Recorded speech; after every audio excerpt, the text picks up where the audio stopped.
Hola a todos, ¿cómo estáis? Mi nombre es Juan Jesús Vallejo, soy periodista, escritor y el director del programa Noche de Misterio en Caracol Radio. Jorge María Bergoglio, el obispo del fin del mundo que acabó convirtiéndose en el Papa Francisco. Un papa que llegó con ganas de darle un aire de renovación a la Iglesia Católica. Un papa que nos habló de austeridad. Un papa que intentó darle, por ejemplo, un nuevo papel a la mujer dentro de la Iglesia Católica. Un papa que también se enfrentó a 1001 escándalos por culpa de los escándalos que hubo en relación a abusos de ciertos miembros de la Iglesia sobre menores de edad. Un papa que ha intentado llevar aire de renovación y que sin embargo ha sido confrontado por los factores más conservadores de la Iglesia.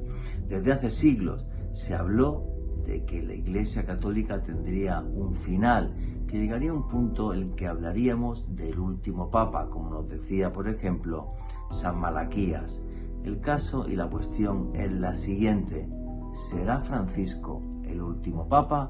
Pues si queréis saber sobre esto y mucho más, no os perdáis el último podcast de Noche de Misterio en Caracol Radio.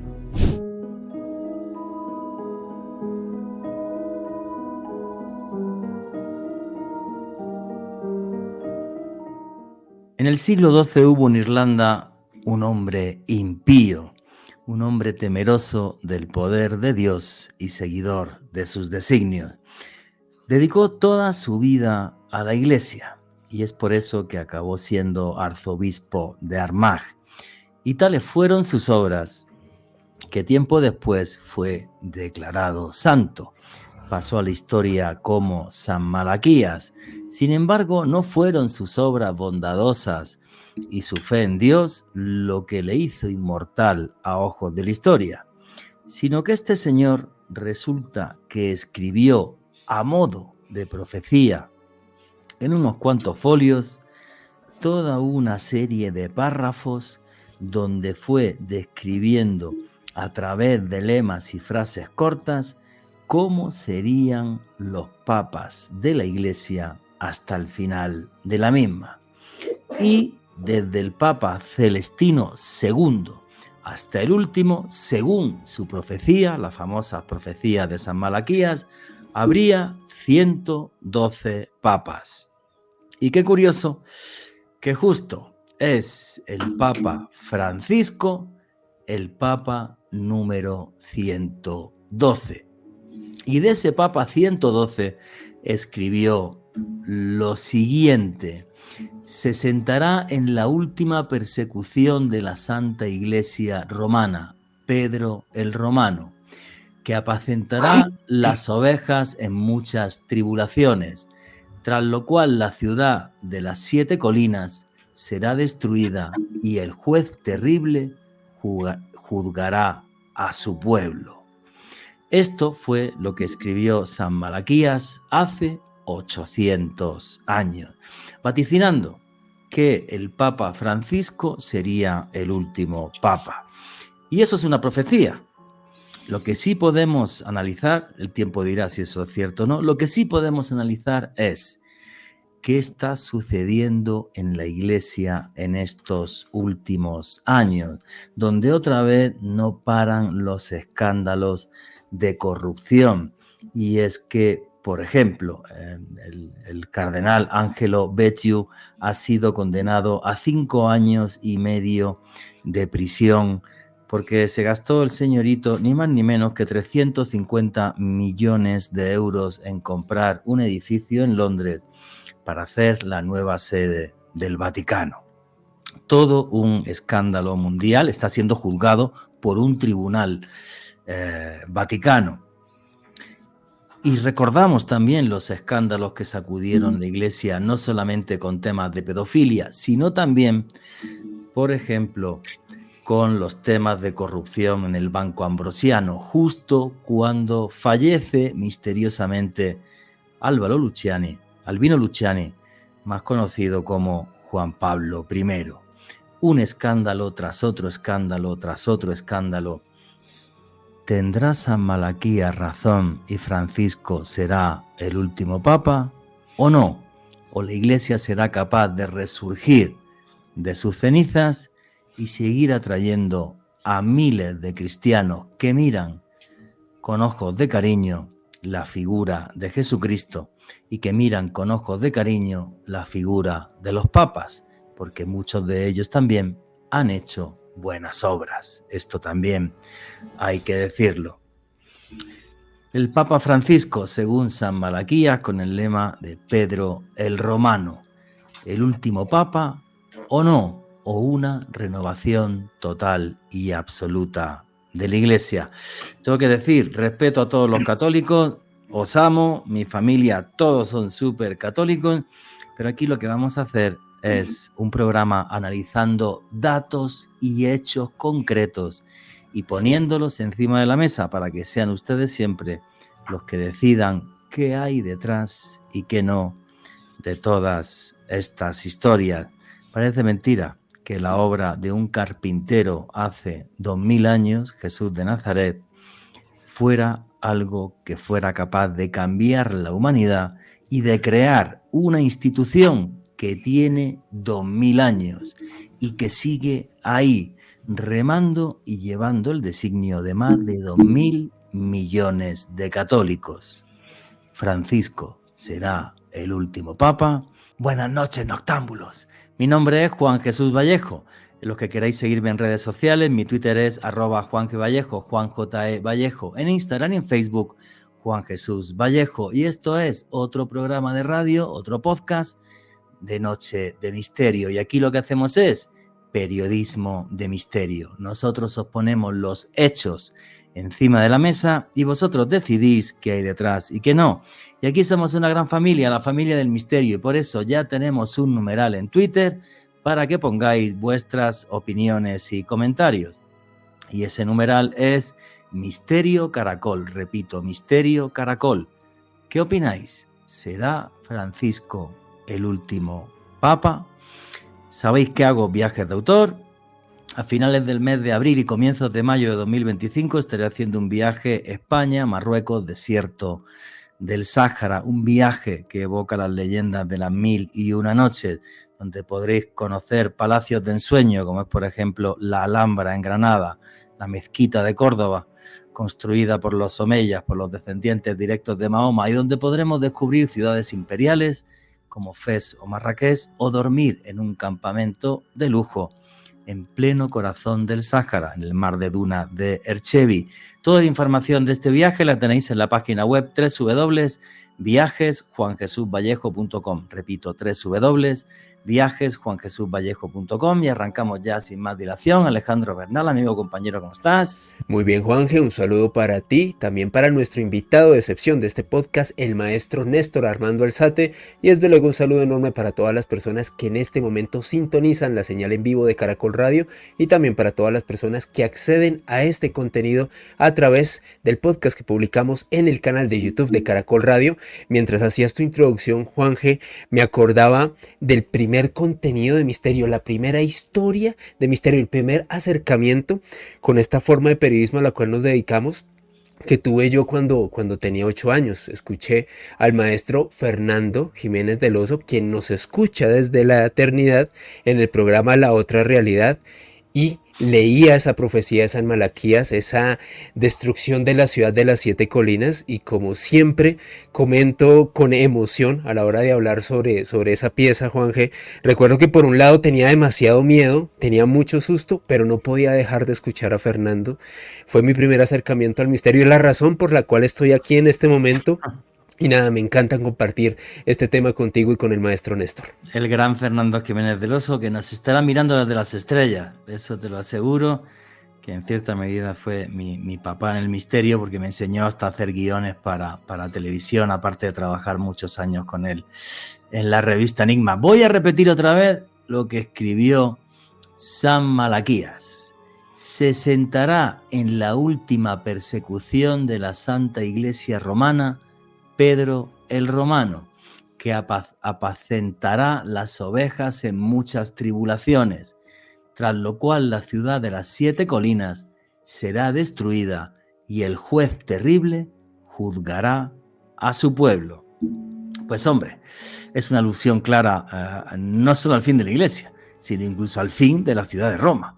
Y esto es algo que, cuando menos, pues no deja de ser curioso, inquietante e intrigante. Que luego vamos a hacer una pequeña semblanza de esas Malaquías y de cómo fueron esos lemas de los papas, porque algunos desde mi punto de vista fueron magistrales. Por ejemplo, Juan Pablo I de Mediatae Lunae, el de la media luna, y el tipo duró 33 días en el papado, para ser exacto, pues casi que acertó. Entonces hay una serie de aciertos que son muy curiosos. Pero bueno, el que ha hecho un vídeo sobre esto buenísimo, súper recomendado, en su canal de YouTube, es mi buen amigo y hermano Néstor Armando Alzate, que tiene un canal de YouTube que se llama Néstor Armando Alzate y Lógico, que tiene ya tropecientos mil seguidores, creo que ya vas por 280.000, algo así, y yo feliz de que arrases en YouTube y de que tus historias se escuchen en todo el mundo. Amigo Néstor Armando Alzate, ¿cómo estás? Muchísimas gracias, Juan. Un saludo muy cordial para ti, para Alejandro Bernal, para toda la audiencia de Noche de Misterio de Caracol.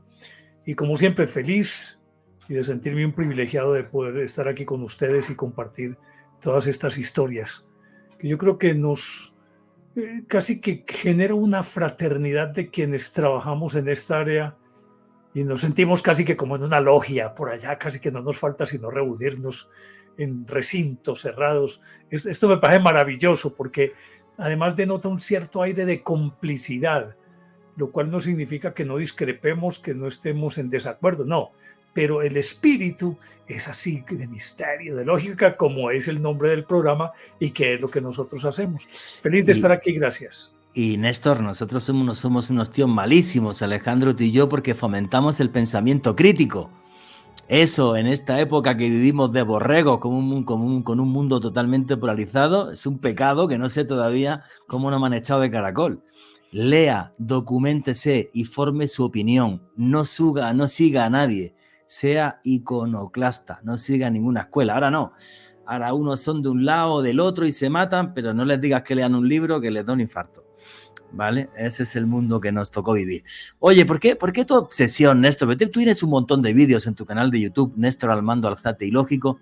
Tienes un montón de vídeos y de podcasts sobre la Iglesia. ¿Por qué es un tema que te apasiona especialmente? Juan, primero, exento de toda religiosidad.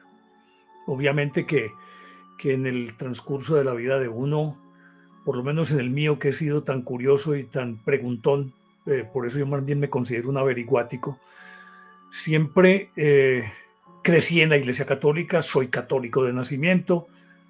Llegó un momento en que tuve que replantearme todo y hacer muchas críticas. Sigo teniendo la idea de que existe un ser superior, pero más ahora hablo de espiritualidad que de religiosidad, porque quiérase que no, cualquier religión concebida siempre en función de mejorar al ser humano desde la perspectiva interior, termina convirtiéndose en una camisa de fuerza llena de preceptos, de fundamentos y de cosas que a la luz de toda lógica uno dice, no, esto no puede ser, no puede ser.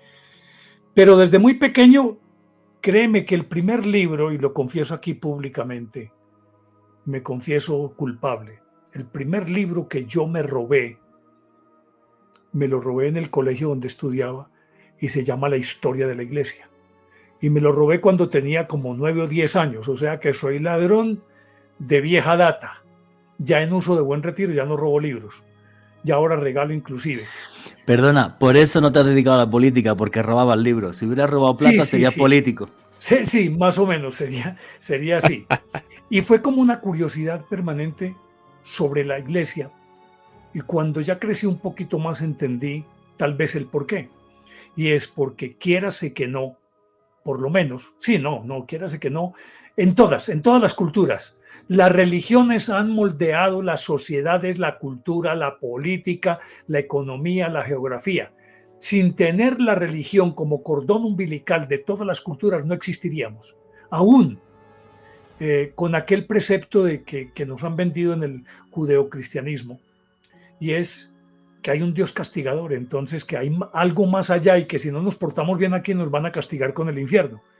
yo me pregunto hasta qué punto ese precepto coercitivo de si no te portas bien aquí, vas para las llamas eternas, hasta qué punto eso también ha impedido que la humanidad, por lo menos la cultura occidental de estos 2000 años, haya sido peor de lo que ha sido hasta ahora.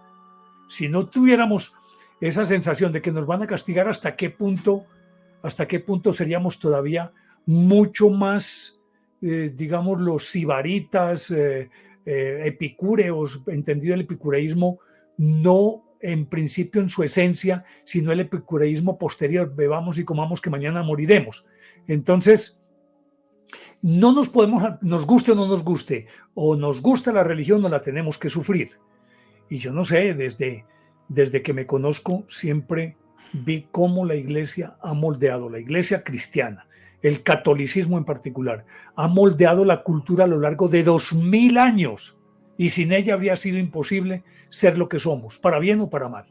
Entonces tal vez por eso fue mi fascinación siempre por este tema. Yo fíjate, amo las religiones, entiendo que el hombre sin espiritualidad no es hombre, así lo podemos ver desde las primeras pinturas rupestres que tenemos, digamos, para catalogar en condiciones, sobre todo en las cuevas de Chauvet hace 30.000 años en Francia.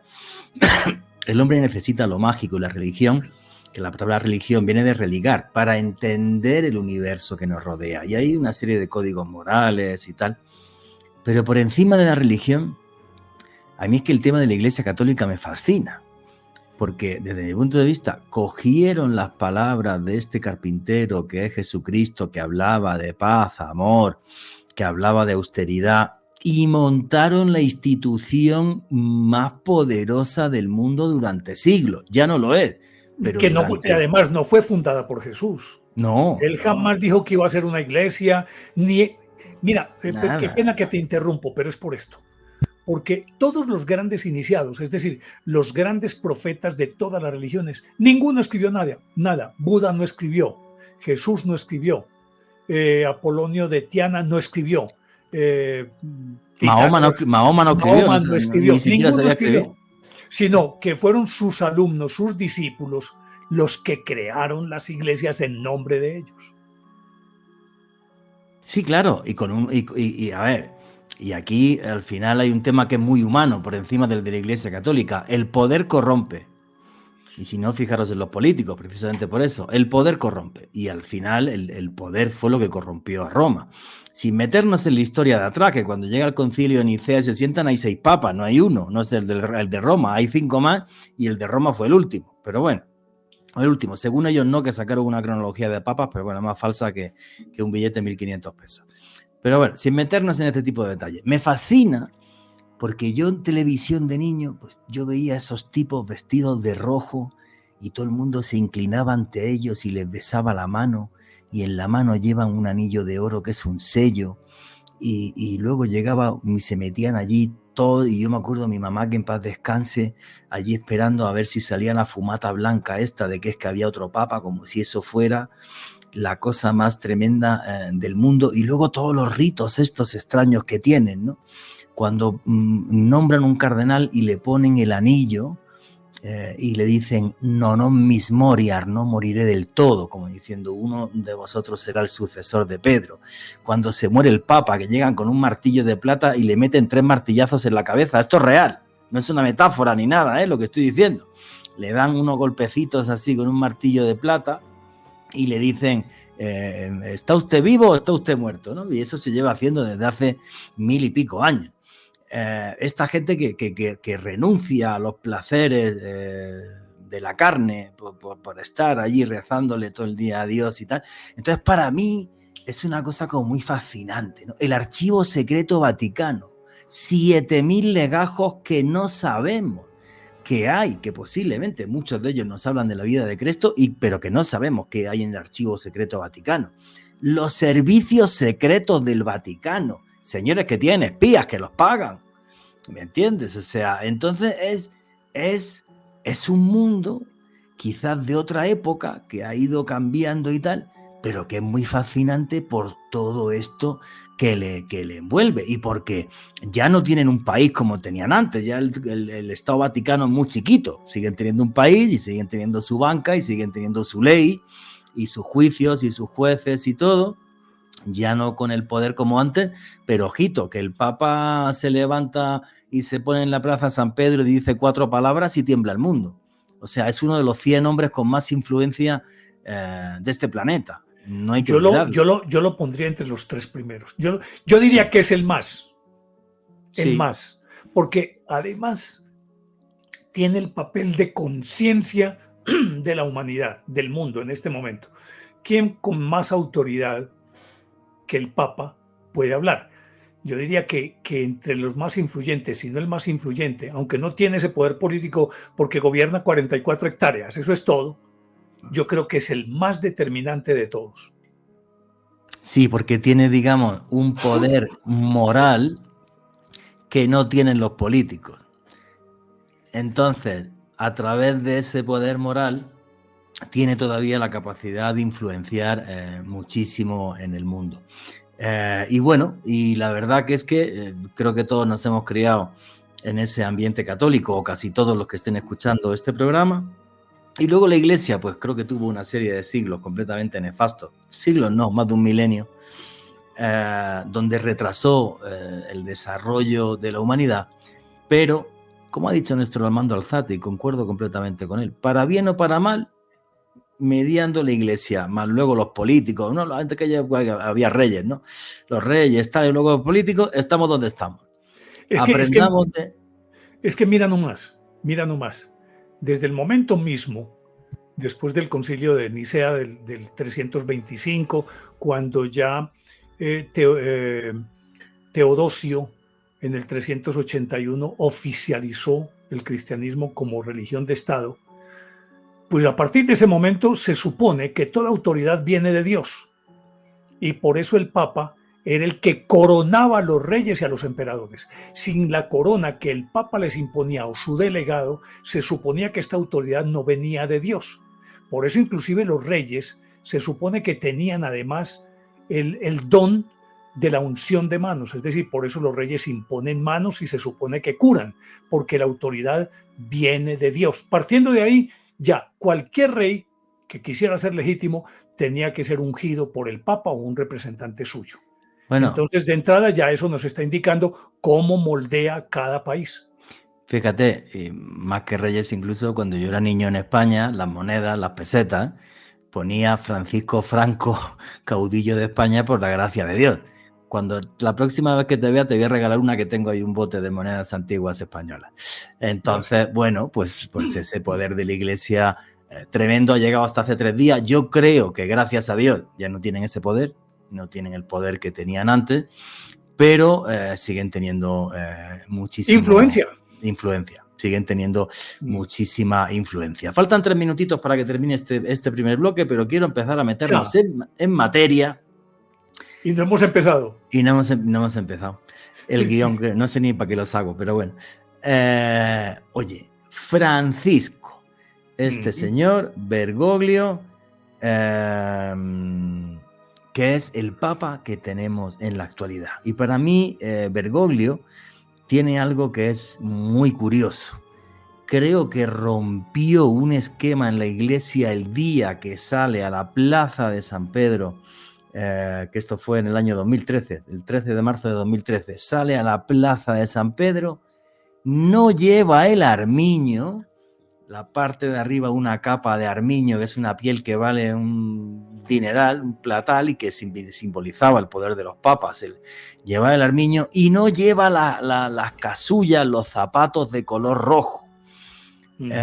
También hechos a medida, que cuestan un dineral y tal, también otro símbolo de poder de los papas. No lleva, he dicho malo de la casulla, esos son los zapatos, perdón. No lleva los zapatos rojos, no se pone el armiño, sale con unos zapatos allí desgastados, que eran los que él tenía, y parecía, esta frase la dijo un analista vaticano, parecía un cura de pueblo. De repente es como llegó allí el tipo, empezó a hablar. Bueno, a mí es un papa que me cae muy bien, la verdad. Yo tengo que decir que a mí Francisco me cae muy bien. Creo que es un papa que básicamente es un papa renovador, es un papa con una mentalidad que me parece muy moderna, no sé, pues es un tipo que veo abierto, que se ve sencillo, que se ve cercano, y creo que era el papa que le hacía falta a la Iglesia, porque veníamos de, bueno, Juan Pablo II era un papa pues que era muy, muy conservador. Ahí demuestra que gana la conservadora de la Iglesia. Y luego Benedicto XVI era más conservador todavía, Ratzinger, pero simplemente Ratzinger era, bueno, dicen que muchos, el mejor teólogo del mundo. O sea, el tipo de las escrituras sabe más que nadie, más porque él tiene acceso además al archivo secreto vaticano. Y no sé qué pasó, o sí, que en el fondo Ratzinger se cree en Jesucristo, cree en Dios, y dijo, no soy el papa adecuado, me voy a quitar del medio porque el mundo cambió, un mundo que yo no entiendo. Me quito del medio y que venga otro. Y él mismo es el que presiona y el que está detrás para que suban a Francisco. Esto ha sido muy resumido, pero bueno, señores, como tenemos que cortar, que acaba el primer bloque, me gustaría vuestra opinión sobre esto en Misterio Caracol, vuestras preguntas y comentarios a través del numeral Misterio Caracol. En el último bloque estaba haciendo una pequeña semblanza de, para mí, lo que significa Francisco. Creo que es un papa renovador, un papa para la gente joven, un papa para la gente sencilla, un papa que además se tuvo que enfrentar a una dictadura en Argentina y que le echó la mano a varias personas para que pudieran salir de ahí. Un papa que podríamos llamar del ala progresista. El primer papa latinoamericano, que es muy heavy, que donde más católicos hay del mundo es en el continente americano y no había habido nunca un papa americano. Y por todo esto, yo creo que es un tipo que ha roto y ha hecho un antes y un después en la Iglesia. Aparte de los problemas internos del Vaticano, que se lo comentaremos al final del programa. Pero me gustaría saber la opinión de Néstor Armando Arzate sobre el Papa Francisco, como personaje, su biografía, todo. Bueno, para empezar, él nació en 1936, 17 de diciembre de 1936. En principio no iba a ser sacerdote, tuvo novias y todas esas cosas. Le tuvieron que extirpar parte de un pulmón, él era como químico, farmacéutico, algo así por el estilo. Y luego su vocación es tardía. Y una vez que él se ordena sacerdote, que entre los jesuitas es un proceso demasiado largo porque tienen que hacer 3 probaciones, entonces lo nombraron inclusive el provincial más joven de los jesuitas, en este caso en Argentina, en la época de la dictadura. Pues resulta que Francisco, si recuerdas bien, en el cónclave de 2005, deberíamos decir cónclave porque es con una llave. Resulta que en 2005 él, en la primera ronda, él le ganaba a Ratzinger.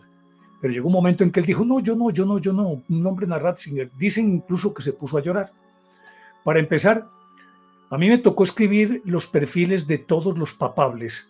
Y cuando llegué a estudiar, eso fue para el canal Televid, cuando llegué a estudiar a Francisco me lo leí completo, pero resulta que lo deseché por una razón, porque era jesuita.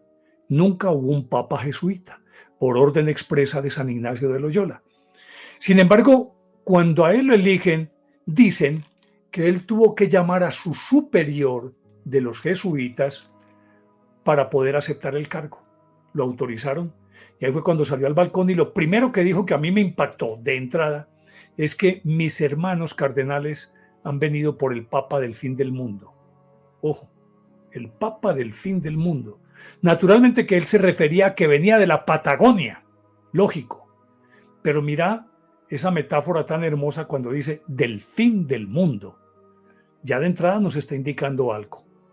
En segundo lugar, se supone que en las profecías y en la imaginería popular se ha dicho mucho que el último papa sería negro, y en efecto, porque el superior de los jesuitas le dicen el Papa Negro, desde el padre Pedro Arrupe.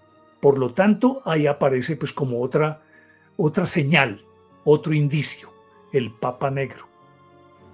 Pero luego, entonces, como lo has dicho, es un hombre liberal, es un cura de pueblo, porque él vivía entre las fabolas, creo que, no, fabolas son de Río de Janeiro. Bueno, Chabolas.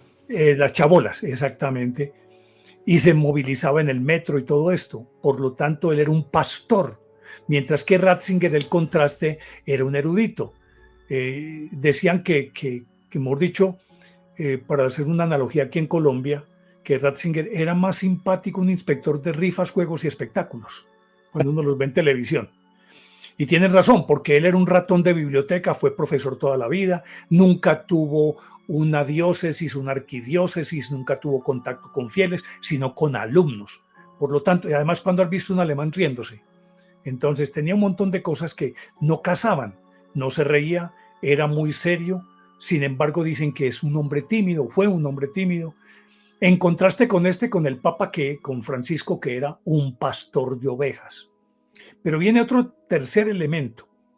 Cuando hablas de Pedro el Romano, algunos afirman que siendo el 112 debió adoptar el nombre de Pedro, pero siempre por respeto nunca se tocó el nombre de Pedro para nada. Dicen los vaticanólogos que lo que pasa es que cuando se habla de Pedro el Romano se está remitiendo al hecho de que es decir, ese título de Pedro el Romano sería el compendio de los 264 papas. 212 del que estás hablando, o el 112 que estás hablando, es a partir de Malaquías del año 1140. Sería el 112 desde ahí. Pero la suma total son 264 papas. Entonces, que la figura de este Pedro el Romano no sería un hombre específicamente, sino sería la institución. Remitiéndose a esa institución, entonces sería Pedro el Romano como la suma, el resumen, la síntesis de todo el papado. Por lo tanto, el nombre sería aleatorio y yo no creo que haya un cardenal que se atreva a elegir el nombre de Pedro para llevarlo él en la silla papal. No lo creo.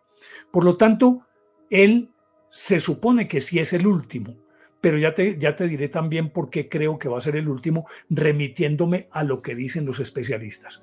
Pero en suma es esto, lo del Papa Francisco. Y aparecen otros elementos como que fue un 13, por ejemplo. ¿Sí? Un 13 de marzo. Y así por el estilo empiezan a buscarle un montón de cosas. De la gran tribulación, se supone que habrá persecución. De hecho la hay. La persecución en este momento a cristianos en países fundamentalistas. En fin, hay un montón de elementos que indicarían que en efecto sería el último papa. Y desde el punto de vista dogmático ya te diré también por qué sería el último papa. Pero en resumen yo creo que sería eso. Pues me encantaría luego tu opinión sobre eso, ¿no? ¿Por qué va a ser el último papa? Pero Alejandro Bernal, ¿qué opinas del Papa Francisco y qué más querías comentar? Pues Juanje, yo tuve la oportunidad de vivir en la Argentina cuando el señor Jorge Bergoglio fue designado como papa y recuerdo la profunda alegría que le dio al pueblo argentino, que en este caso uno de los suyos, y también, ¿por qué no decirlo?, uno de los nuestros, un hispanoamericano, fuera designado como la principal figura dentro del catolicismo. Recuerdo que hubo una gran celebración en el Obelisco y una gran cantidad de amigos que tengo allá. Recuerdo que veían esto como una muy buena señal, una señal de cambio también en un momento complejo de la economía y de la realidad argentina. Y a nivel personal siempre he visto a Jorge Bergoglio, el Papa Francisco, Juanje, como una figura renovadora, una figura muy distinta, solamente viendo el perfil, aparte de los aspectos que muy bien nos señaló el maestro Néstor Armando Alzate. El señor Jorge Bergoglio fue amigo personal de Jorge Luis Borges, comenzando por ahí, de uno de los mayores escritores en nuestro idioma, hincha ferviente de San Lorenzo de Almagro, es un papa futbolero, así que somos en ese sentido, tenemos ese mismo gusto balompédico, sobre todo digamos para las personas de esta parte del mundo que seguimos mucho este deporte. Un tipo con una imagen que me parece que es muy, muy llamativa, como lo describían ustedes dos, tanto Néstor como Juanje, un tipo que no parece el típico prelado, sino más como un sacerdote de pueblo, un tipo muy amigable, digamos muy asequible, muy tranquilo, una imagen muy disímil a otras figuras que habían estado dentro del catolicismo, y yo creo que fue una baza muy importante, en este caso la que se jugó el Vaticano, para intentar cambiar esa perspectiva que tenía el público en general sobre la Iglesia Católica, una iglesia que antes de la designación del Papa Francisco estaba salpicada por escándalos de pederastia, por malos manejos, y yo creo que Francisco era una imagen renovadora y es una imagen renovadora del catolicismo en el mundo. Sí, yo opino exactamente igual que tú. O sea, esa iglesia que yo describía antes, del martillo de plata dándole ahí en la cabeza, los sellos de oro, este es el primer papa que yo sepa que no se ha hecho el sello de oro, lo tiene de plata. Lo tiene de plata teñida.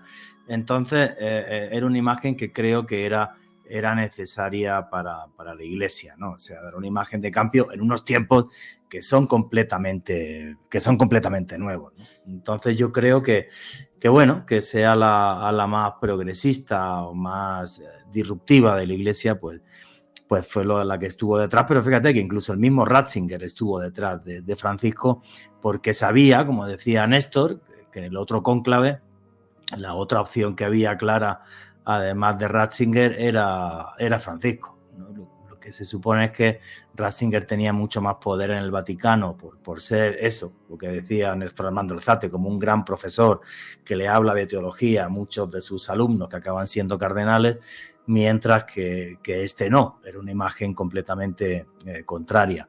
Pero bueno, para mí es un papa que no sabemos cuántos años va a durar.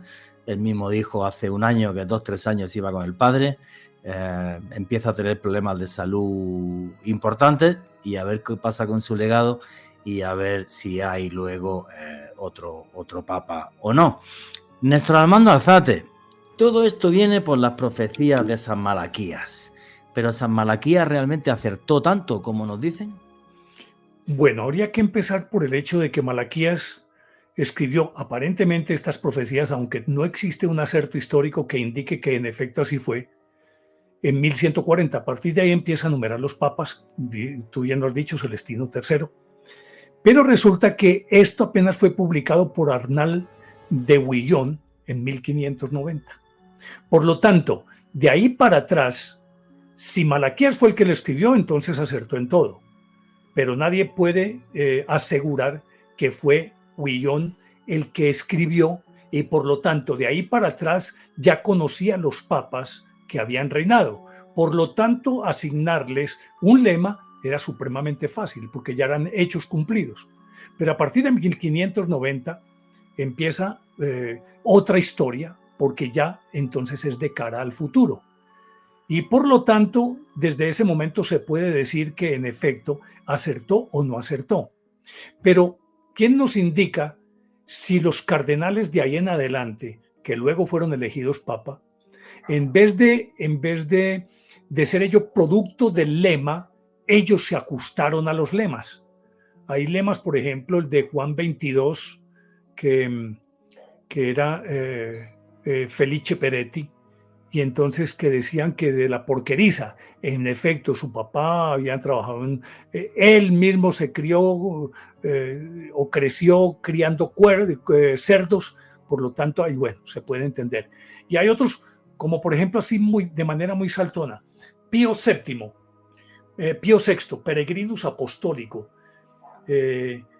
entre 1775 y 1799. A él le tocó la famosa Revolución Francesa, y entonces, por lo tanto, él estuvo peregrinando porque debió huir y terminó siendo prisionero del gobierno revolucionario francés.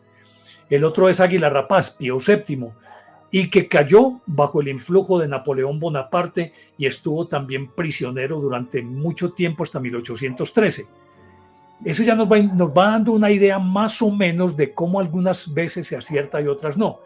Pero si me permites, te voy a contar de los últimos papas, por lo menos del siglo XX, pasando muy someramente por Pío IX, que fue el papa que más tiempo reinó. Él tuvo un reino, gobernó la iglesia durante 32 años, superó a Pedro, que se supone fueron 25, algunos afirman que 35, porque empiezan a datarlo desde que él llega a Roma. Hay otros que dicen que habría que ponerlo desde Antioquía, o sea que serían unos 35 años. Pero luego vienen entonces estos otros, te los voy a mencionar así muy rapidito. San Pío X, que fue el primer papa del siglo XX, y a él le pusieron fuego ardiente. Durante su reinado, bueno, ahí les ofrezco disculpas porque tengo aquí en el vecindario unos perritos que a esta hora se alborotan siempre. No es sino que lleguen a las 10:30, 12 de la noche y ahí están alborotados. No Así te que preocupes. les ofrezco disculpas por eso a ustedes y a los oyentes.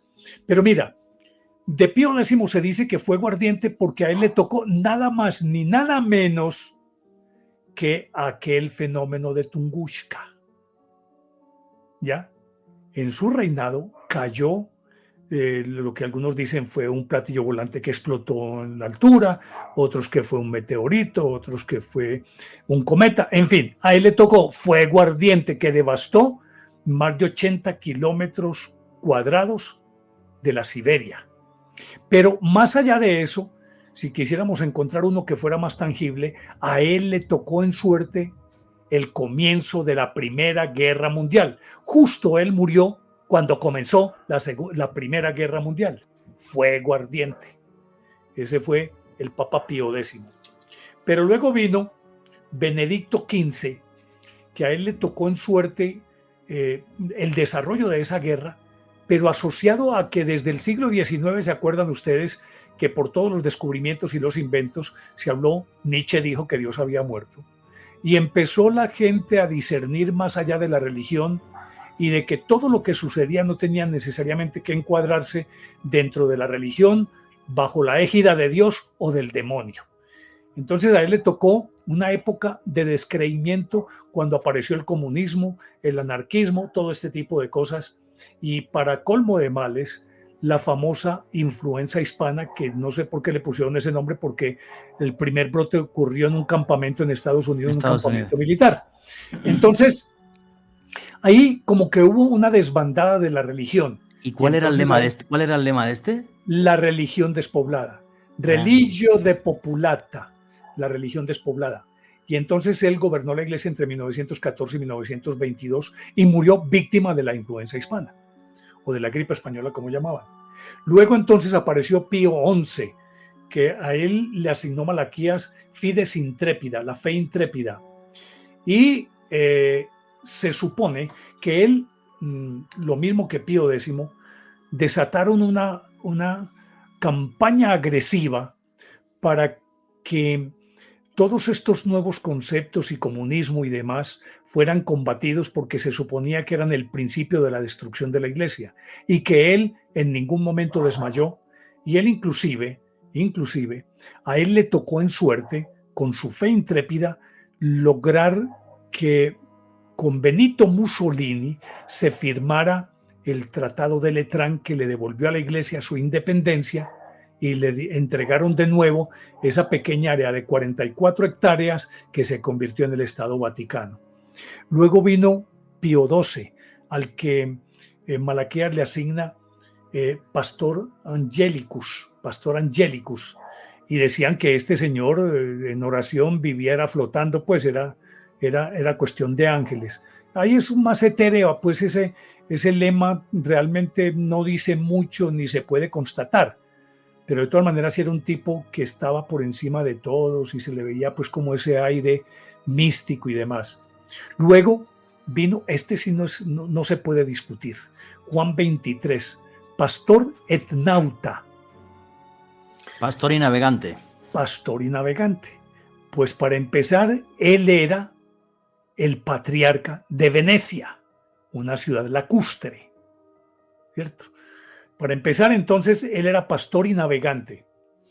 Y además, guió la barca de San Pedro, como se llama metafóricamente, pues el papado, la guió hacia un nuevo océano de conocimiento, de pensamiento y demás, porque fue el que concibió y puso en práctica el Concilio Vaticano II. Inclusive se dice que él, durante 4 años, soportó un cáncer que se lo estaba devorando casi en todo su papado, pero él nunca dijo que tenía cáncer, se aguantó todo eso simplemente porque quería que la iglesia llegara a un puerto diferente, al puerto de la modernidad, y entonces por eso también se habla de que fue un navegante que condujo la barca de San Pedro a nuevos mundos y nuevos puertos. Que antes del Concilio Vaticano II los curas daban la misa, todo era en latín y de espaldas a la gente.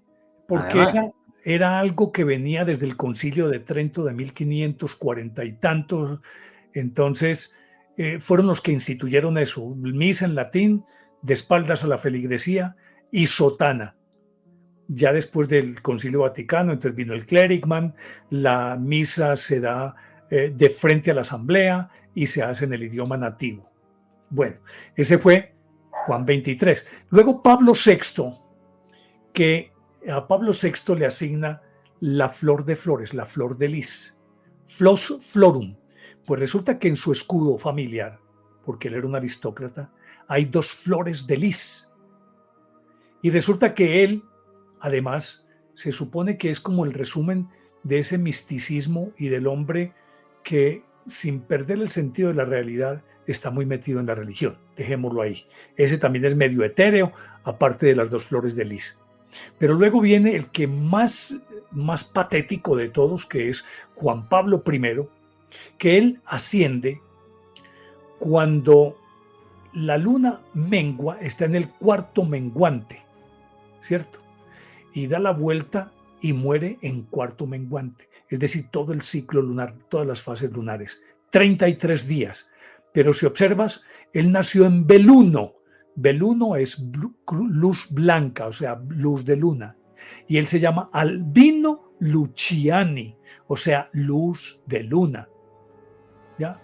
Albino Luciani. Y gobierna solamente durante 33 días.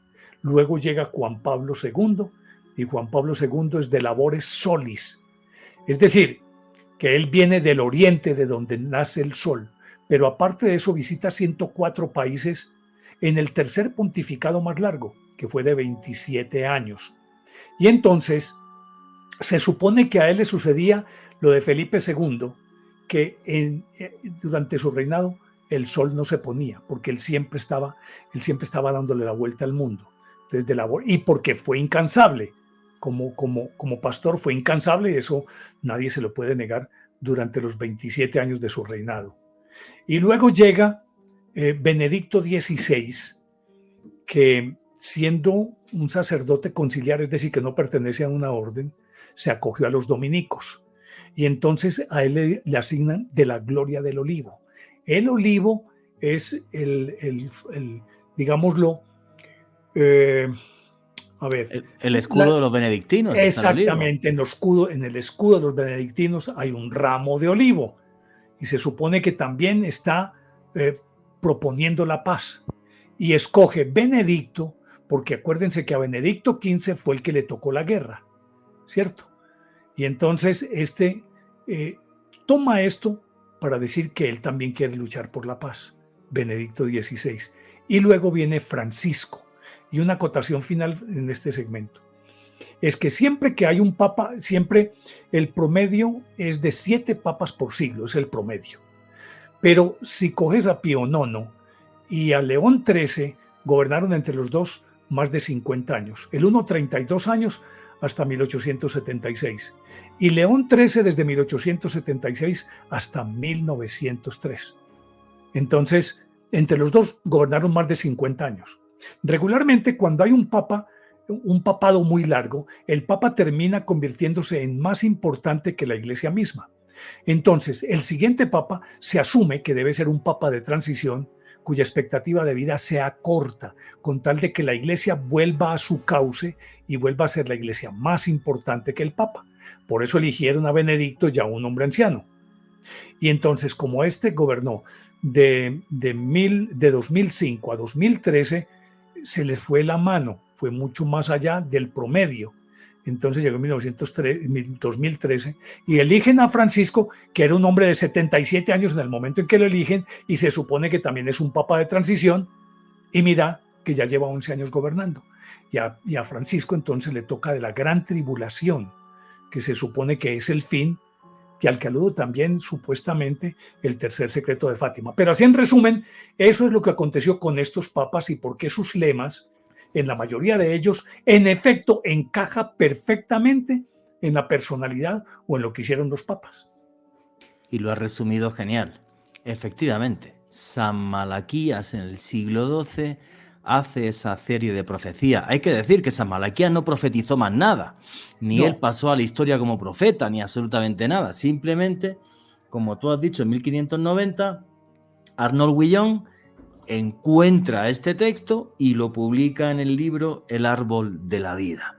Y esto es algo que, bueno, que recorre toda la cristiandad, y el último siglo, el siglo XX, que es el que nos ha estado narrando Néstor Armando Alzate, pues efectivamente, da mucho que pensar sobre que estos papas se ajustaron a los lemas que predijo San Malaquías hace 800 años.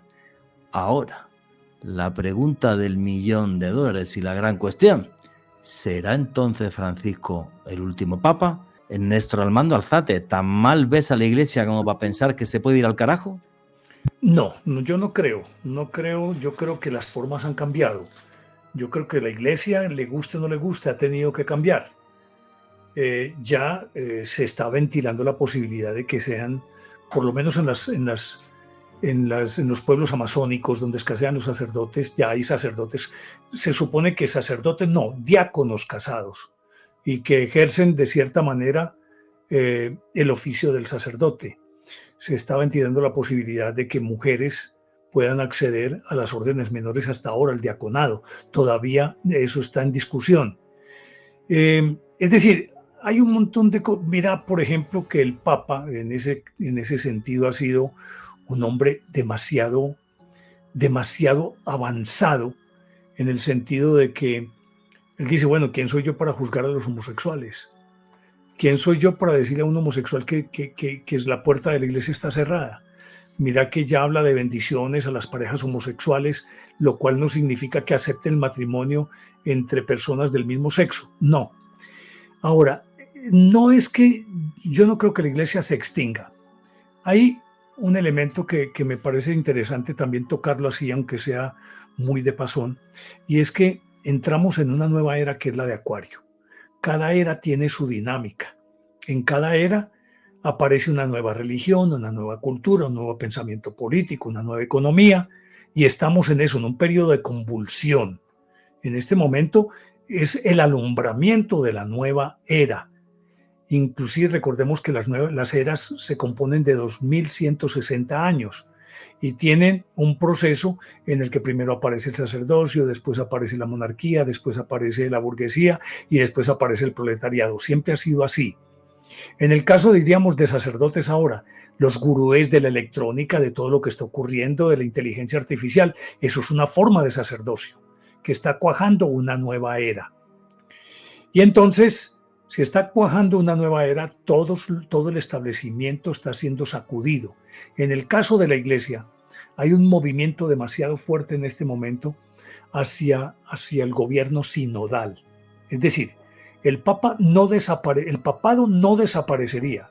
La iglesia no desaparece, no por ahora, y creo que todavía, de acuerdo, si nos remitimos a la dinámica de las eras, todavía le quedan, en principio, unos 200 años. Si nos remitimos a esa dinámica de las eras.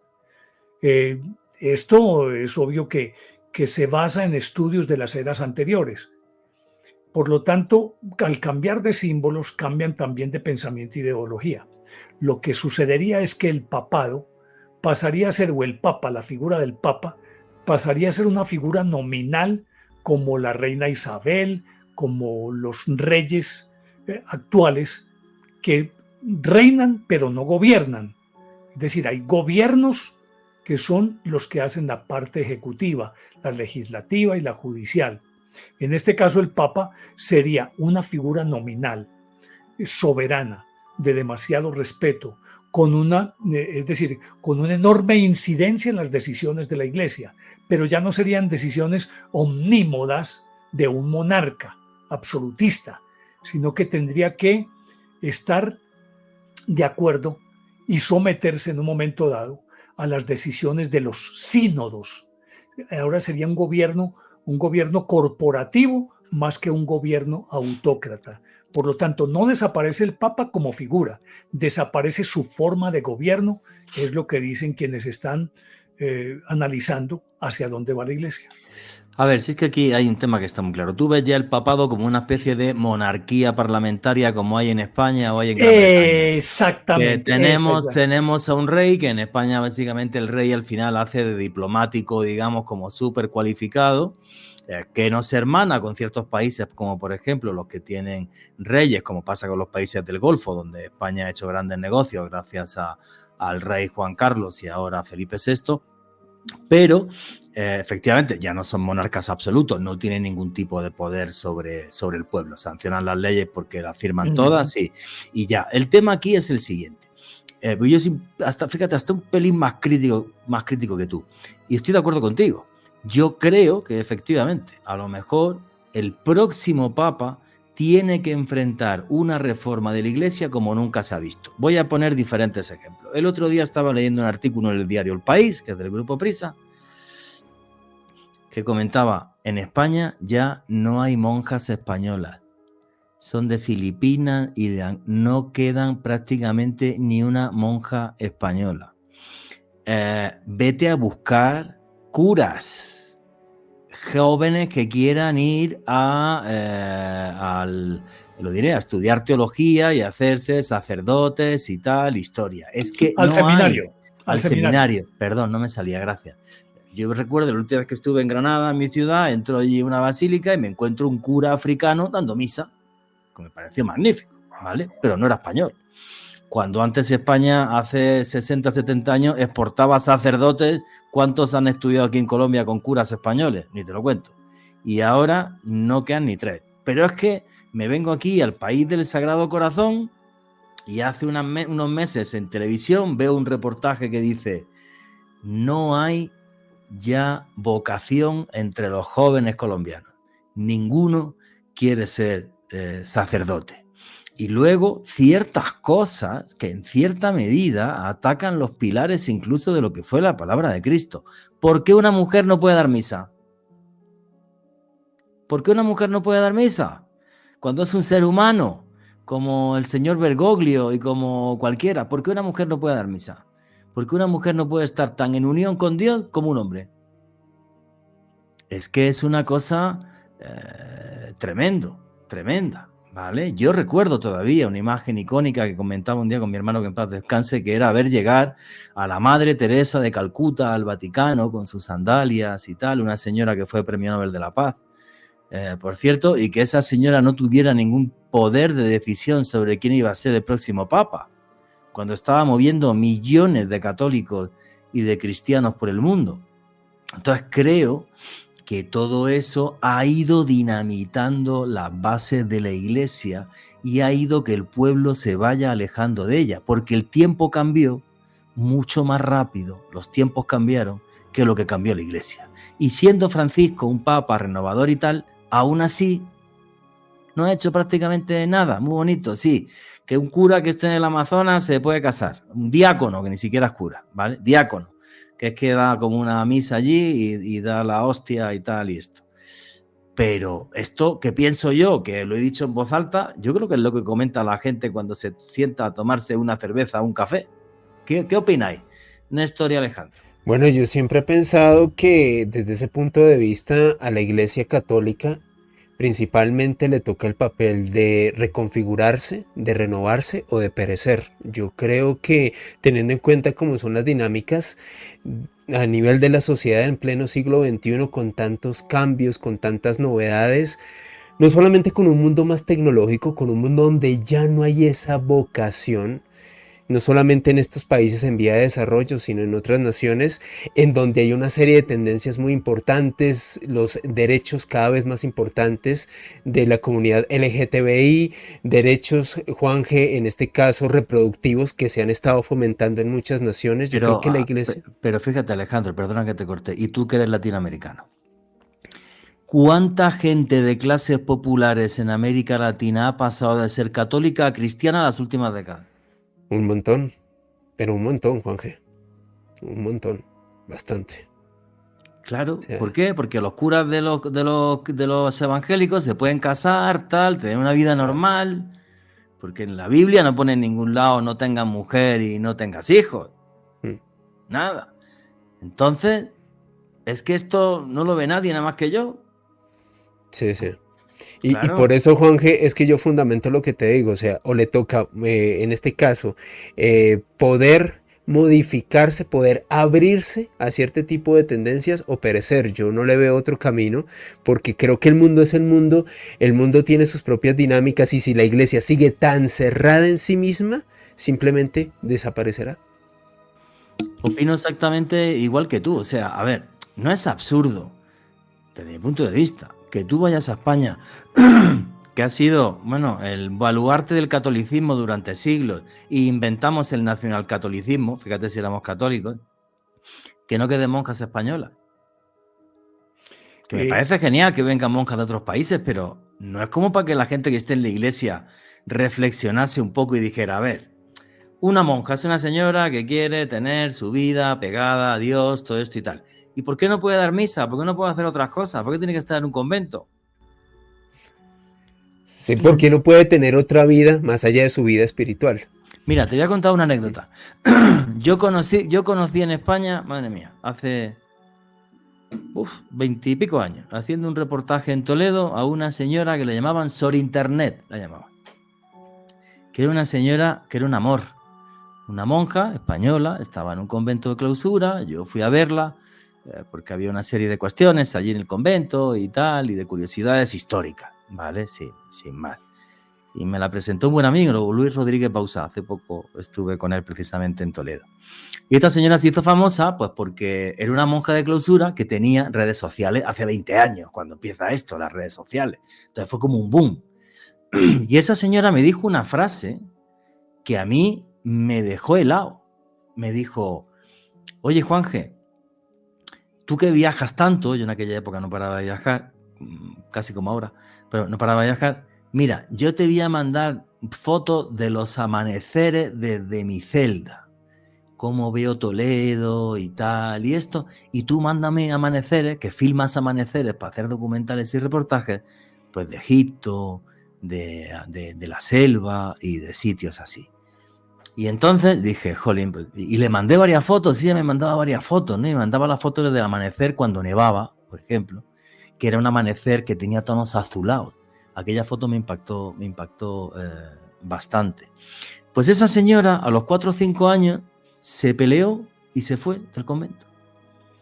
Se fue. Dijo, a mí la iglesia no respeta mis ideas y no sé qué, y se fue. Y se montó otra vez en redes y en todos lados lo de Sor Internet. Y la conocí yo, no es que me la... ¿Entiendes? Entonces, ¿se puede estar ajeno a esto al siglo XXI? Mira, bueno, ahí sí estoy. Cuando hablabas de Hispanoamérica, cuando hablaba de la fe intrépida de la pelea que dio Pío X, es porque más de 200 millones de personas salieron de la iglesia, que eran los que vivían en Rusia, ¿cierto? Y recientemente hicieron un estudio, y Brasil, en el que el 80% de la gente era católica, resulta que perdió y bajó como al 60 o a menos del 60. Y para eso han incidido varias cosas más. Lo que decías, Alejo, de los derechos LGBTIQ. Y aparte de eso, porque la iglesia no ha transigido con que las personas que disuelven un matrimonio o se separan, o sea, divorciados, dizque no pueden comulgar. Tengo la fortuna de conocer muchos sacerdotes amigos que, si bien es cierto, oficialmente tendrían que pararse sobre la raya y decir, ustedes no pueden comulgar, les dan comunión a sus feligreses porque llevan una vida ejemplar y porque en su segundo matrimonio es un matrimonio inclusive mejor que el anterior. Entonces, aquí impera también es la conciencia del individuo, y yo creo que eso es lo que está ocurriendo en el mundo.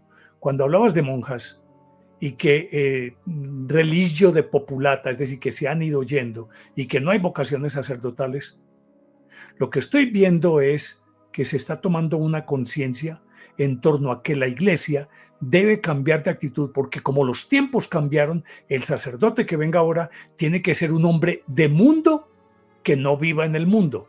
Ahí sí haciendo alusión a lo que decía, creo que era San Agustín. Estás en el mundo, pero no perteneces al mundo.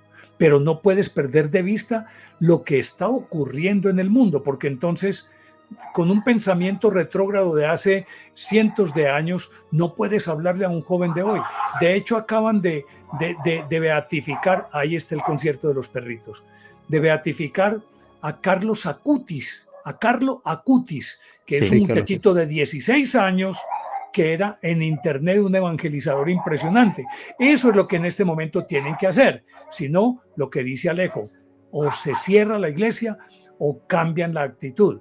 Entonces, es una cuestión de que ya el pueblo no es tan crédulo, no tiene la fe del carbonero, sino que es una fe que va tamizada por la razón. Entonces, en ese sentido, la iglesia tiene que cambiar o tiene que cambiar. Mira, una cosa, por ejemplo, que yo he comentado con algunos amigos míos, y Alejandro Bernal, y creo que tú como periodista lo sabes. Alejandro, cuando hemos entrevistado a pastores, como por ejemplo David Diamond y tal, o sea, esos señores tienen una capacidad de oratoria buenísima, espectacular. ¿Vale? Yo no sé pues, si los enseñan a tener esa oratoria y tal, pero tienen una oratoria increíble. Y pues, yo me pasaba, por ejemplo, de ir en Semana Santa, no voy a decir a dónde, a X sitio en el mundo, no voy a decir el lugar, y entonces estar con una persona que era con mi ex suegro, con Nando, que en paz descanse, y decirle, Nando, pero a ver, oremos, hermanos, todos aquí, ha muerto nuestro Señor Jesucristo que bajó de la cruz, no sé qué, y todo el mundo está roncando en la iglesia. Leche. Es cierto. Claro, porque tienen un discurso aprendido hace siglos que no han cambiado. Y entonces eso, por desgracia, hace que cada vez le lleguen a menos gente, porque tú metes a un chaval de 15 años ese Jueves Santo en la iglesia y se duerme. Claro que se duerme. Y eso es una realidad. Pero no lo ven. No lo ven. Entonces, lo que sucede, Juan y Alejo, es que hay un ala ultraconservadora en la iglesia, que inclusive son los principales enemigos del Papa Francisco, y ni siquiera son enemigos encubiertos. Resulta que la iglesia está enquistada en una institución que es la curia. Y resulta que a la hora de la verdad lo que hay atrás del Papa, ese cuerpo, es un cuerpo en el que están enquistados cualquier cantidad de burócratas de la religión que no permiten que puedan cambiar las cosas porque pierden sus privilegios. Esa ha sido la eterna lucha del Papa Francisco y ese ha sido el principal obstáculo que él ha tenido para llevar la iglesia mucho más allá de lo que él hubiera deseado. De lo que desea llevar la iglesia, abrirla, oxigenarla. Sin embargo, estos todavía están apegados. De hecho, por eso el Monseñor Lefebvre y por eso la iglesia de San Pío X, pues que unos que se quedaron oficiando la misa de espaldas a la comunidad y con su casulla y con aquellas vestimentas de hace siglos, se quedaron ahí. Hay una ala ultraconservadora que es la que se opone rotundamente y siempre le mete palos a la rueda de todo lo que vaya a ser el Papa Francisco, y hasta incluso lo tildan de anticristo y lo tildan de hereje, porque él ha tenido la valentía de abrir la puerta de la iglesia para que el mundo entre en ella. Cuando se supone que era la iglesia la que debería entrar en el mundo, él la está abriendo para que el mundo entre en ella. Y entonces todos lo han cuestionado demasiado, sobre todo porque en el pontificado de Juan Pablo II, una institución demasiado poderosa y ultraconservadora como lo es el Opus Dei, prácticamente era el gobierno en la sombra. Y entonces cuando ha llegado Francisco, que abre la puerta, resulta que estos han perdido protagonismo y todas aquellas instituciones han sido devueltas a su justa medida. Y por eso hay un alemán, a ver, hombre, ¿cómo es que se llama? Bueno, hay varios cardenales. Sarah, está Müller, el alemán Müller. Pero eso no es nada. A ver, mira, yo tengo un vídeo en Oculto tras la sombra, que tiene ya un par de años, que habla de la guerra abierta en el Vaticano. Y te voy a contar la historia si me permites, a ver si me da tiempo en estos minutos antes de que acabe este bloque. Mira, todo esto empieza porque de repente Francisco va a Eslovaquia y con un grupo de jesuitas, de sacerdotes jóvenes, le preguntan a los sacerdotes, ¿cómo está usted, Santo Padre? Y tal. Y él le dice, pues todavía estoy vivo, pero muchos me quieren muerto. Aquel día estaba un poco enfadado. Esto la prensa italiana enseguida se hace eco de todo esto y le preguntan al secretario del Estado Vaticano, que es el segundo hombre más poderoso del Vaticano, que se llama Pietro Parolin. Y le preguntan a Pietro Parolin, que se ve que también ese día se había levantado con el pie izquierdo, y en vez de dar una respuesta completamente diplomática, lo que le dice Pietro Parolin a la prensa italiana es, no, pues el Papa Francisco está, gracias a Dios, bien de salud. Esas cosas salen del Vaticano y aquí somos menos de los que os podéis imaginar. Fue peor el remedio que la enfermedad. Se montó una prensa ya del carajo, porque el tío insinuó, cuidado que aquí en el Vaticano hay gente que lo quiere ver muerto, ¿vale? Entonces, en eso arranca todo el escándalo que hay con Angelo Becciu. Angelo Becciu, que era el tercer hombre más poderoso del Vaticano, elegido por Francisco, que era el secretario de Finanzas del Vaticano. Y este tipo, pegado a ese ala un poco más conservadora, se va a Londres y se gasta 350 millones de euros en comprarse un edificio para hacer ahí la nueva sede apostólica vaticana. Claro, cuando pasó la factura a nivel público, se montó un escándalo que no te puedes imaginar, porque esos 350 millones de euros eran para obras de caridad. Y él debía los 350 millones para comprar este edificio. Encima el señorito, que no se quedó corto, tenía una amiga, no quedó claro hasta qué nivel de amistad, que se llamaba Cecilia Maroña. Cecilia Maroña, que decía haber sido parte de los servicios secretos italianos, y a Cecilia Maroña que la meten en esta siguiente historia. Esta señora le dan la cantidad pequeñita de $618.000 porque ella dice que tiene contactos en diferentes países a través de su empresa de seguridad para velar por los intereses de los grupos cristianos minoritarios que hay en diferentes países árabes. Y además, para mediar, y esto los que sois colombianos, no sé si lo sabíais, para mediar en la liberación de la monja Gloria Cecilia, ¿cómo se llama? No, se llama Gloria Cecilia, el apellido no lo tengo claro. Creo que se llama Narváez, Gloria Cecilia Narváez, que estaba secuestrada en Mali. Sí, es Narváez, vale. En Gloria Cecilia Narváez, que está secuestrada en Mali, y este dinero, parte de este dinero era para que la liberaran del secuestro en el que estaba. Bueno, pues más escándalo se monta todavía hace un año cuando es el juicio, porque resulta que el señor Angelo Becciu, al que le han metido 5 años y medio de cárcel por la bromita, y no está claro si la señora Cecilia Maroña era la moza, como decimos aquí en Colombia, o la querida o la amante, para que me entiendan en toda Hispanoamérica, y si no se la comió tonto era porque se gastó 600 y pico mil dólares, por cierto, de los cuales 52.000 se gastó en ropa y zapatos de lujo, bolsos de Louis Vuitton y demás. Con las facturitas ahí, 52.000 de ese dinero se lo gastó en ropa de lujo la señora amiga del cardenal. O sea, una cosa completa y absolutamente de loco. Bueno, pues ¿sabéis lo que había hecho el cardenal Angelo Becciu?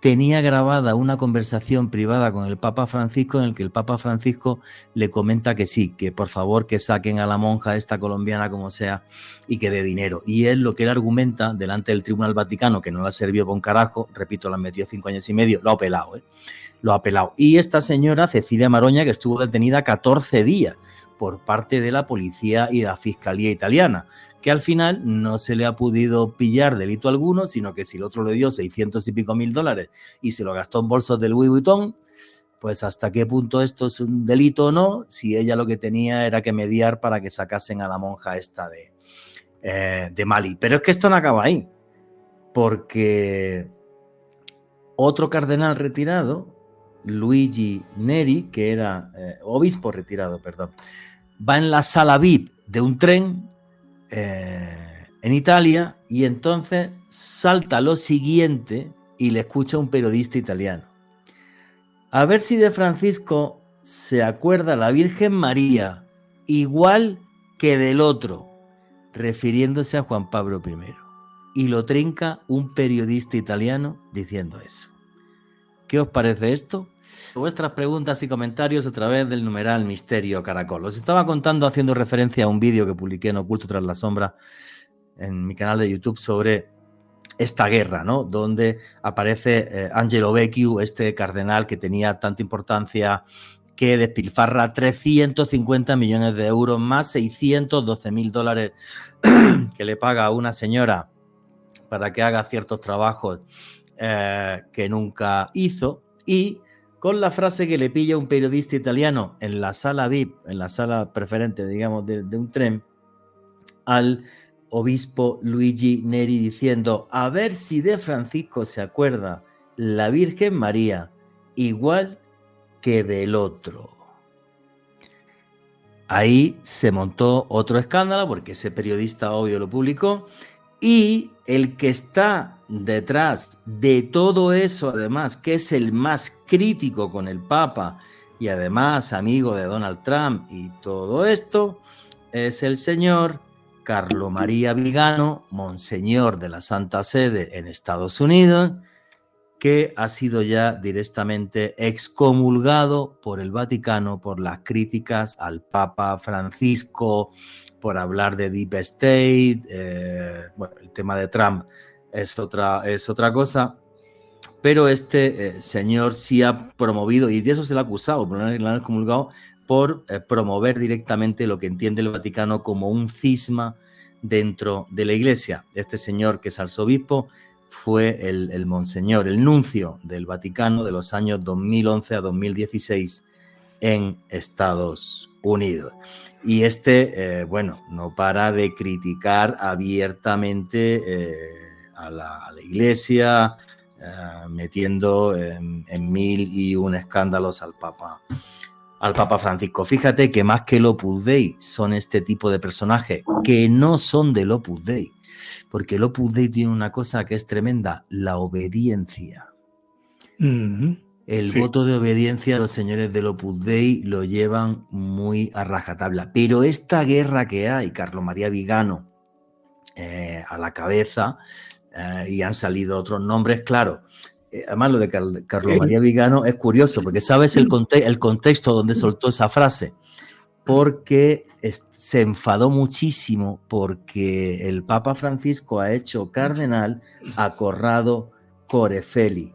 Corrado Corefeli, que se ha hecho famoso por su libro La Iglesia vuelta a una vida pobre.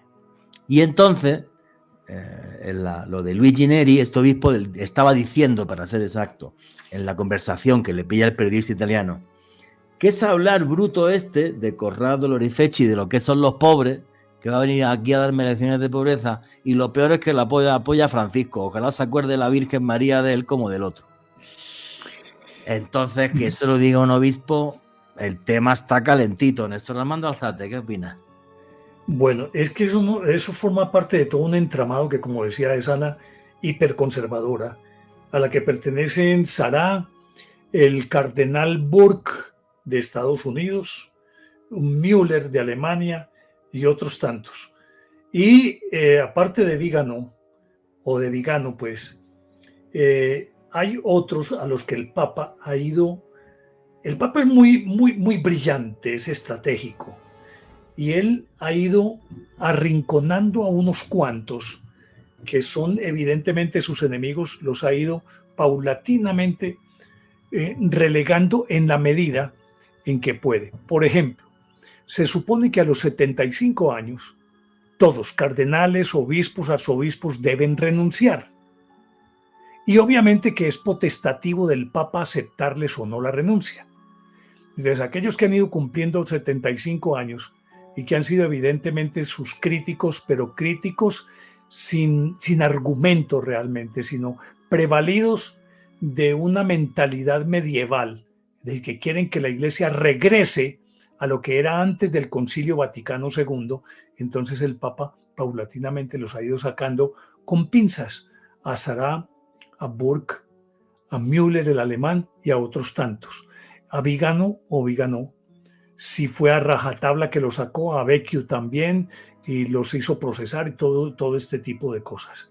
Sin embargo, limpiar ese establo es muy, pero muy bravo, porque es que enquistados desde hace 1000 años, 2000 años, es muy difícil, y sobre todo porque aquel que forma parte de la curia se convierte también en un pequeño príncipe que vive con todo el boato, no tiene ningún problema, entonces le van a quitar sus privilegios. De hecho, acuérdate que el Papa le regalaron un Renault 4 cuando él dijo que no necesitaba esos carros tan ampulosos, y ha dado muestras por donde quiera que pasa de esa pobreza franciscana que está contenida dentro del objetivo de él cuando, siendo jesuita, en vez de escoger un nombre, en principio pensamos que cuando él eligió el nombre de Francisco se estaba refiriendo a San Francisco Javier, el misionero por antonomasia de los jesuitas. Se supuso que había sido en honor de ese Francisco o siguiendo el lineamiento de ese Francisco, no de Francisco de Asís.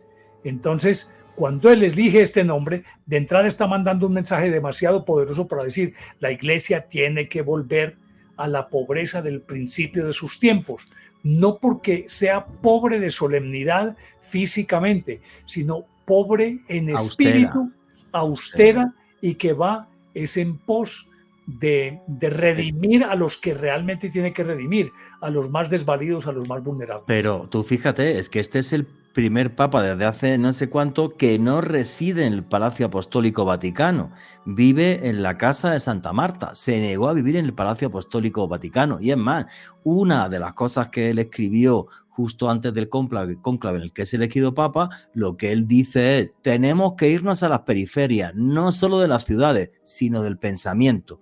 Entonces está claro que él vio una sociedad muy amplia que el resto de la Iglesia no entiende. Alejandro Bernal. Juanje, yo creo que también aquí hay un componente político muy importante respecto a esas críticas bastante fuertes de Carlo María Vigano, un hombre quien fue nuncio apostólico de la Iglesia Católica en los Estados Unidos, una figura muy importante, amigo de Donald Trump, como decía Juanje, y un hombre quien ha dicho públicamente que la designación del Papa Francisco debería considerarse nula e inválida, y que literalmente es un hereje quien se encuentra en este momento en la máxima magistratura en el Vaticano. Y sobre todo, Juanje, porque quiero, o más bien porque veo que este tipo de críticas tienen un componente político muy importante, porque Carlo María Vigano, y estos son una serie de declaraciones que han sido replicadas en medios tan importantes como CNN, ha acusado al Papa Francisco de tener una agenda progresista que atenta contra las libertades del mundo. Carlo María Vigano ha dicho que el Papa Francisco apoya públicamente al fraude climático, a las vacunas contra el COVID, y también a tener una inclusión inmigracionista, ecosostenible y gay friendly que atentan contra la dignidad de la sociedad. Ojo, palabras, reitero, dichas por Carlo María Vigano, reproducidas por CNN. Sí, claro, la fuente de CNN y las palabras son claras. No, el tipo este se ha buscado ya hasta la comunión. Se la han excomulgado ya directamente por acusarlo de intentar provocar un cisma en la Iglesia. Esto, que en el mundo occidental no está sonando mucho, la prensa norteamericana es mucho más libre que aquí. Y ellos sí lo recogen, pero toda esta historia es tremenda. ¿Qué opinas, Néstor? Bueno, es previsible que así sea porque alguien que pretende sacudir el establecimiento necesariamente se convierte en alguien supremamente peligroso. Y por lo tanto, entonces, Francisco tiene la gran ventaja de que es un espíritu muy jesuita. Recordemos que los jesuitas, yo diría que son la orden, en este caso, más progresista de toda la historia. Yo no conozco un solo jesuita que no tenga una profesión alterna y que descuelle en ella. Astrónomos, filósofos, pensadores, bueno, en todas las áreas. Pero aparte de eso, como son más librepensadores y tienen una noción de la evangelización muy diferente de las demás entidades, entonces por eso se le atacan, porque entonces se supone que él está, digámoslo, trastocando el mensaje de Jesús. Miren, cosas como tan sencillas como que el Papa Francisco, que ha sido muy abierto de pensamiento, que vive en Casa Santa Marta y no en el Palacio Apostólico, es también una indicación de que él lo que quiere es la libertad de pensamiento de todos y de todo. Entonces, por eso, él es muy avanzado en todos los órdenes, tanto que inclusive él, si no estoy mal, Kung, el gran teólogo también, al que prácticamente arrinconó Ratzinger cuando era ¿cómo es el título? El encargado de lo que antiguamente se llamó la Inquisición, pero que realmente era para la doctrina de la fe y ahora Sí. es para la congregación, algo así. Pues resulta que él saca a Kung. Resulta que Francisco ha reivindicado a los ideólogos de la teología de la liberación, a Boff, a Gutiérrez. Él los ha reivindicado cuando supuestamente los otros los habían sacado porque es demasiado subversiva la teología de la liberación. Es decir, son un montón de signos que nos indican que Francisco está luchando contra corriente, contra un establecimiento anquilosado que es además supremamente poderoso y además de todo demasiado solapado. Eso es lo que le está ocurriendo al Papa Francisco y por eso tiene que luchar contra todas esas fuerzas y a veces él lo ha dicho que entre otras cosas, a ver, los burócratas de la fe, los ha llamado así, burócratas de la fe, a los que están enquistados dentro de la curia. La lucha es muy brava y dada esa lucha, lo previsible entonces es que una vez que no esté en el escenario el Papa Francisco, entonces la Iglesia va a girar hacia el sínodo. La cuestión es, ¿el ala conservadora va a manejar ese sínodo o será el ala progresista? Y observe una cosa. El Papa ha nombrado cardenales de todo el mundo, mucho más que los anteriores, mucho más que el mismo Juan Pablo II, que estuvo 27 años. Pero ha repartido las fuerzas de tal manera que recuerde usted que el último papa que fue, el último papa extranjero antes había sido Adriano V en 1522.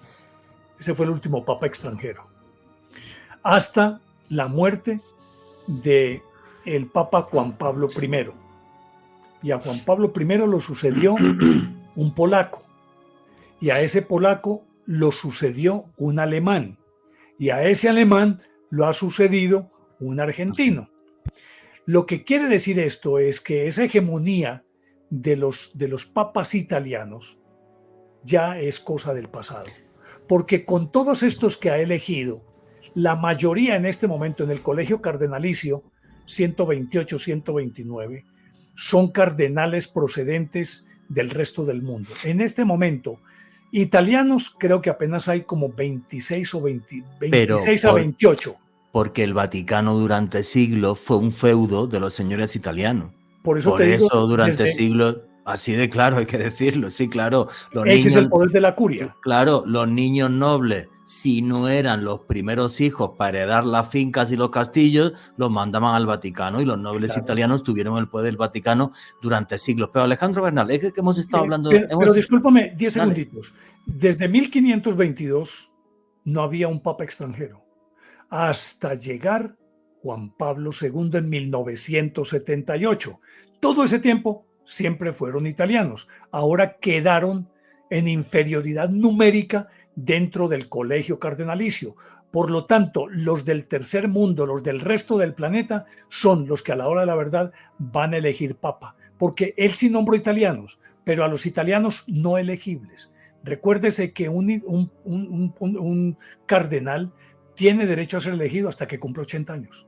Después de los 80 años, puede elegir hasta que tenga 80 años. Después de 80 años puede ser elegido, pero no puede elegir. Ahora sí, Alejito. Sí, y quería, como hemos estado hablando de los jesuitas y demás, ¿qué importancia ha tenido la Orden de Jesús, los jesuitas en la historia, y por qué es tan importante que Francisco sea el primer papa jesuita? Alejandro Bernal. Juanje, los jesuitas son fundamentales porque al día de hoy son la mayor orden religiosa católica con más de 15.000 miembros, una orden muy cuantiosa. Fue fundada por San Ignacio de Loyola hacia el año 1540 Íñigo de Loyola, Juanje, Néstor y oyentes, tiene una connotación, una historia bastante interesante. Era un noble vasco, un hombre quien quería ser admirado, tenía ansias de fama, de hacer hazañas, fue herido en una batalla contra los franceses defendiendo la ciudad de Pamplona, y este hombre de formación militar comienza a buscar una vida más espiritual, se va a estudiar teología a París y funda esta orden de los jesuitas precisamente en la fecha que les comenté. Pero su importancia en la historia es fundamental, Juanje, porque de acuerdo a algunos historiadores, los jesuitas fueron en cierto modo la forma o la orden que utilizó la Iglesia Católica para hacerle frente al protestantismo, a ese auge que hubo de la religión protestante en Europa en buena parte del siglo XVI. De hecho, se comenta que el Papa Paulo III era un hombre que tenía las manos amarradas, que necesitaba algo, necesitaba un movimiento dentro de la Iglesia Católica para poderle hacer frente a ese gran crecimiento de la Iglesia protestante, y fueron en este caso los jesuitas los que permitieron en este caso mantener el orden y, por qué no decirlo, mantener el estatus de la Iglesia Católica en Europa en aquel entonces.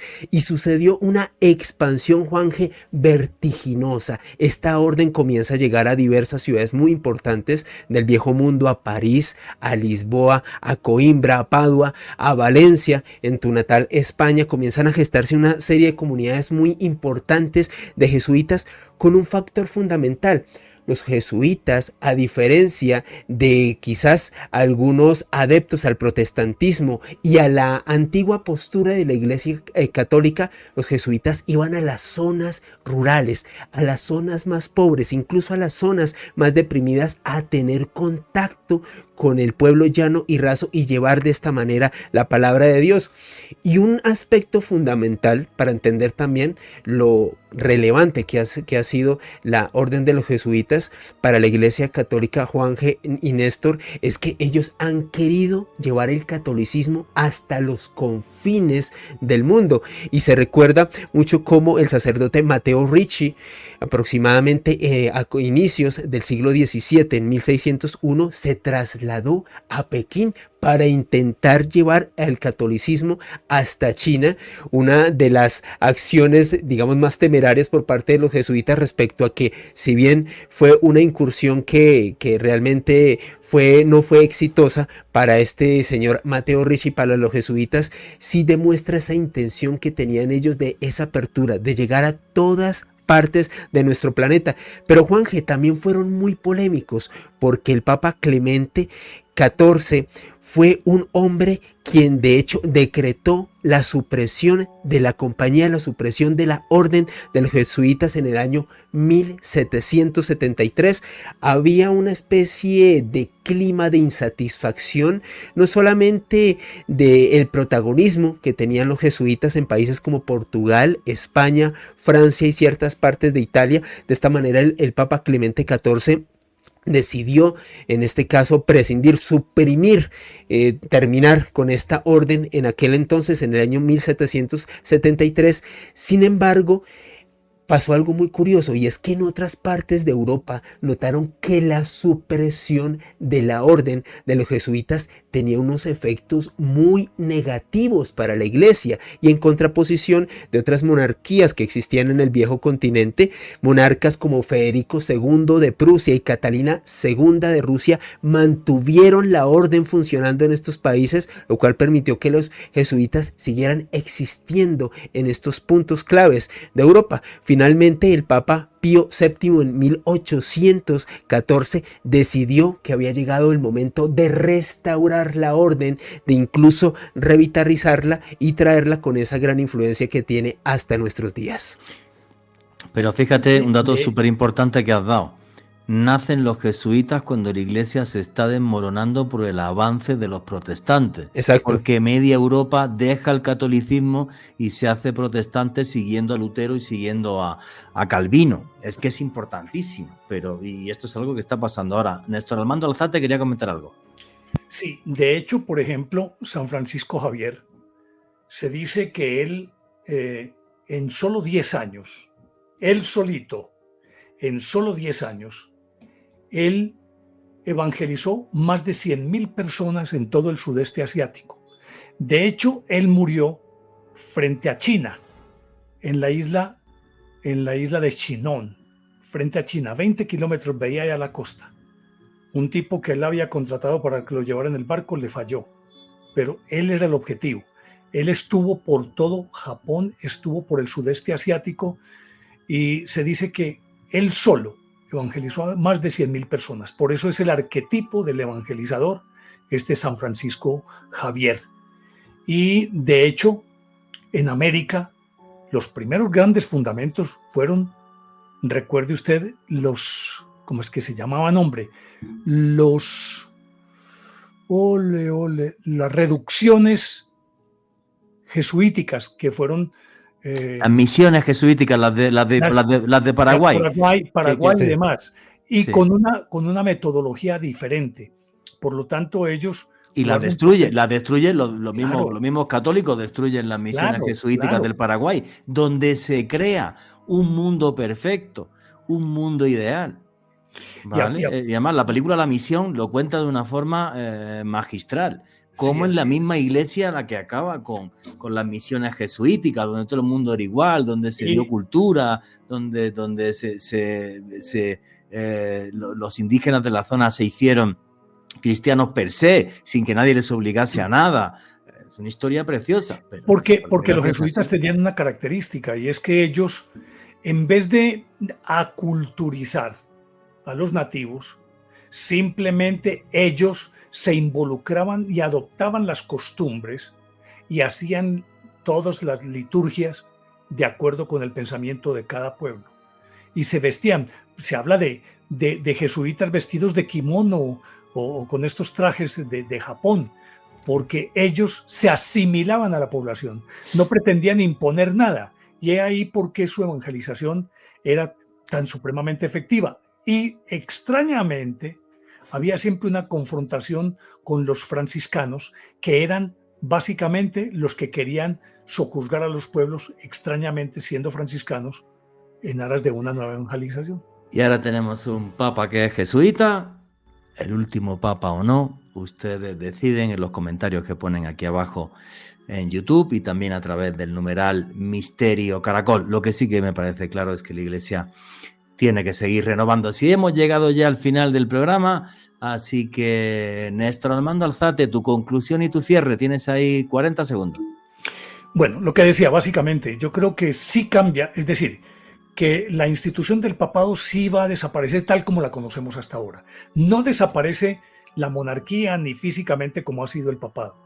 Desaparece la forma de gobierno de la Iglesia, que va a ser sinodal.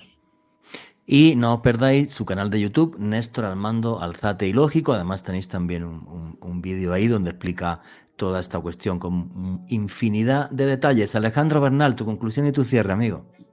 Juanje, para mí, sin lugar a dudas, la Iglesia Católica tendrá que adecuarse al mundo y no el mundo a la Iglesia Católica. Si esto no pasa, el catolicismo desaparecerá o tendrá que modificarse de una forma tremenda en las próximas décadas. Y a mí me pueden seguir en redes sociales, en Instagram, en @alebernalpress con @S. Juzgar una organización a la que pertenecen millones de personas como es la Iglesia Católica es tremendamente compleja. Pues porque hay infinidad de pensamientos, de ideas, y la Iglesia Católica hace además infinidad de obras que son muy buenas para toda la humanidad. Pero como la Iglesia está hecha por seres humanos, pues obvio, cuando hay seres humanos hay conflicto, hay egoísmo, hay, bueno, pues todo ese tipo de cuestiones que siempre nos acompañan, más cuando son instituciones que tienen un gran poder, y el poder, por desgracia, siempre corrompe. Me parecen magníficas las palabras de Cristo, me parece magnífica la obra que ha hecho también la Iglesia en infinidad de sitios, y como cualquier institución del mundo, le tocará avanzar y mutar, como todo cambia a través del tiempo, y nosotros mismos tenemos que adaptarnos a unos tiempos que vienen con una revolución 4.0 que no empieza mañana, empezó antes de ayer. Así que, señores, a seguir evolucionando y a mirar siempre el futuro con ilusión. Y nunca olviden que vivimos en un mundo mágico porque está repleto de misterio.